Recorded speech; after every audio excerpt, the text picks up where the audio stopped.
Going on, folks? I'm your host, Cardell Deli, with another episode of GW Recap. And as you can see, big time win by GW as they finished the game on the 13-0 run to defeat Dayton 82-62. Career night for Redshirt freshman point guard Christian Jones, who got the start in place of injured Darren Buchanan Jr. He posted a tie for game high 23 points, 3 rebounds, 3 assists, and 7 of 14 shooting from the field. Gerald Drumgu added 21 points and 5 rebounds, 5 of 12 from deep. And Trey Autry, who was just flawless, uh, literally posted 17 points and 4 rebounds with 2 steals on 6 of 6 shooting from the field, 3 of 3 from deep, 2 of 2 from the free throw line.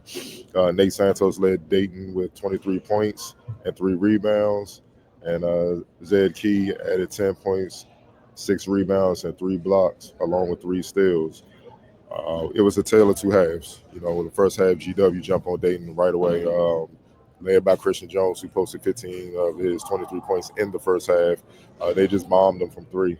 They shot 44% from the field, but shot 44% also from deep on 8 of 18 shooting. Meanwhile, they held Dayton to 30% shooting from the field and 25% shooting from deep.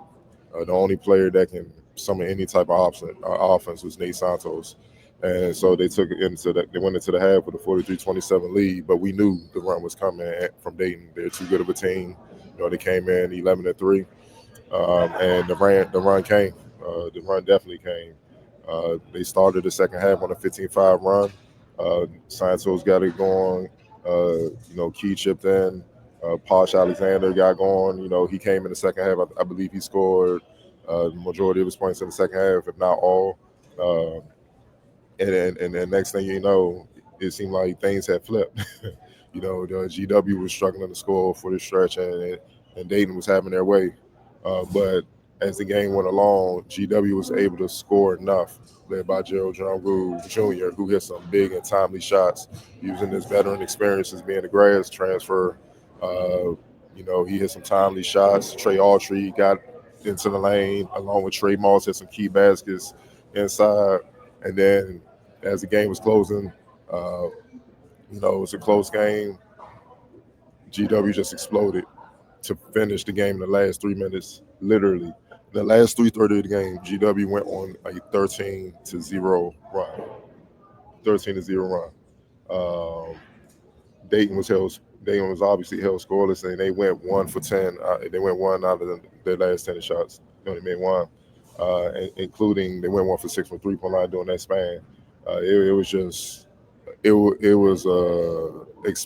offensive explosion that not only GW needed, but it just sums up the type of game that this was overall outside the first half of the second half run from Dayton. Man, it was a big win for Caputo and the staff. It might be the biggest win so far, considering who Dayton is. The big wins they've had this year, tournament team and whatnot.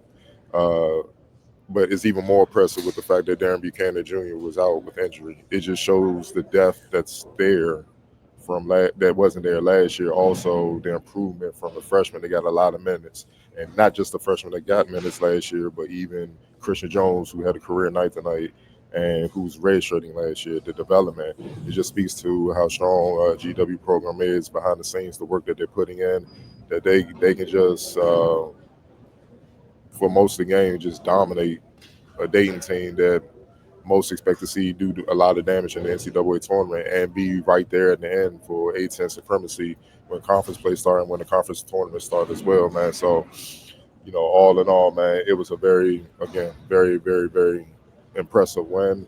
With that being said, player of the game is obviously Christian Jones. And it wasn't just the scoring, the rebounding, and assists. It's the way he also managed the game late down the stretch when Dayton was close and they was trying to find a way to make a run. He made sure that they slowed the pace down.